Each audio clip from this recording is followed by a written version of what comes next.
Boker Tov à tout Israël, Bezrat Hashem Ilbar, un petit cours pour se renforcer dans la voie d'Hachem.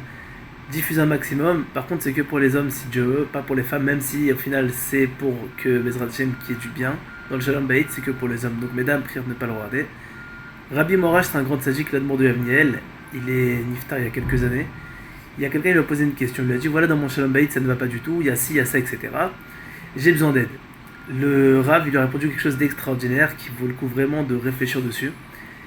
Je suis obligé de diffuser Bezrat Hashem. Il y a une personne, il est arrivé, il lui a dit comme ça, excusez-moi. Premièrement, il lui a dit tu me racontes beaucoup de choses sur ta femme. Il a dit a priori ça a l'air vrai, mais il a dit le problème c'est que tant que j'ai pas l'autre côté, entre guillemets l'autre version, celle de ta femme, je ne peux pas juger. Ça c'est la première chose.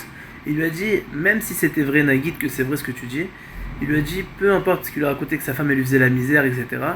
Il lui a raconté une chose qui est vraiment vraie et que messieurs, je vous le dis de tout mon cœur, c'est dur à faire, mais ça vaut le coup de le faire. Il dit au final, l'homme, il est Gever. C'est quoi Gever? Gever, c'est un homme en hébreu. Comment on dit un homme? On dit un héros, on dit ah, c'est Gever. C'est quel homme, quel puissant, entre guillemets. Un homme, il se doit d'être un homme. C'est-à-dire, peu importe ce qui se passe, même si des fois la femme elle exagère, parce que des fois il y a des femmes qui exagèrent. Et dans tout couple, malheureusement, des fois ça reste que des fois il y a des situations où il y a un des deux qui exagère, soit l'homme ou soit la femme. Des fois ça peut être l'homme, des fois ça peut être la femme.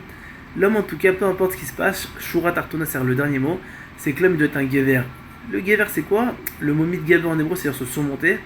L'homme doit se surmonter et dire allez, c'est pas grave, je laisse passer. Maintenant, c'est pas facile de faire ça, c'est facile de dire ah, il faut se surmonter. Des fois, la femme, elle exagère vraiment. Pour ça, il faut toujours voir avec un rav, il faut toujours prier à Kadosh Baruch Hu, savoir si des fois, faut agir comme ça ou comme ça. Dans tous les cas, trois choses qui disait Rabbi Morash.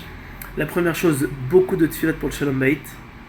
La deuxième chose, toujours essayer d'être mitgaber, de renforcer sa confiance en soi et sa confiance en Dieu pour pouvoir être mitgaber. Et la troisième chose, il disait, toujours dans une autre histoire, moi si je le ramène, ce qu'il disait aussi à une autre personne, de dire Gamze Yahavor. Shlomo Ameler, il avait une bague, il avait écrit en initial la lettre Gimel Zayn Yud, j'ai toujours ça en tête, et il disait sur chaque situation Gamze Yahavor. Au final, même les pires situations, elles passent Baruch Hashem, tout passe dans la vie. Donc se dire s'il y a une situation qui va mal ou il y a une mauvaise passe, ce qui peut arriver, se dire Gamze Yahavor, tout passe. Au final, la vie c'est un rond, c'est une roue.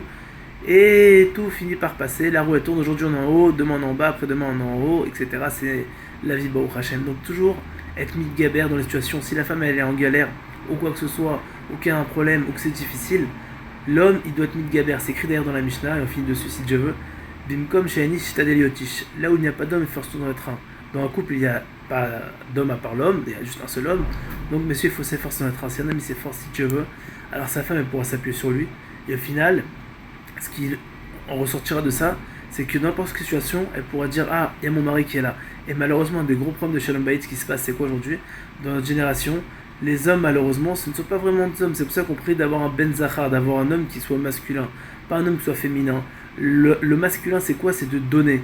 On dit dans la Kabbalah, l'homme, entre guillemets, c'est celui qui donne, la femme, c'est elle qui reçoit. L'homme, il donne. L'homme, il doit faire que donner, donner, donner, même si c'est dur. Et au final, il reçoit quoi qu'il arrive, parce qu'au final, quand la femme, elle est heureuse, l'homme, il est heureux. Parce qu'automatiquement, c'est un boomerang. Quand un homme il fait du bien, automatiquement, ça revient. On ne doit pas attendre que ça revienne, on doit juste donner. Mais quand une personne, il est un vrai homme et qui se surmonte dans les situations qui sont difficiles, croyez-moi, il y a un grand boomerang de bonnes choses, Bezrat Hashem, qui viennent derrière. N'oubliez pas les trois choses. Prier Hashem beaucoup, augmenter sa confiance en soi et sa confiance en Dieu. Et troisièmement, se dire que tout passe. Bezrat Hashem connaît que des bonnes choses si Dieu veut, et qu'on soit des vrais gvarim, et que nos femmes elles puissent apprécier si Dieu veut, qu'on soit des vrais hommes, et être ma'arich, et qu'on puisse être ma'arich, nous aussi nous-mêmes, et faire la volonté de Dieu, Bessimcha. Shabbat Shalom.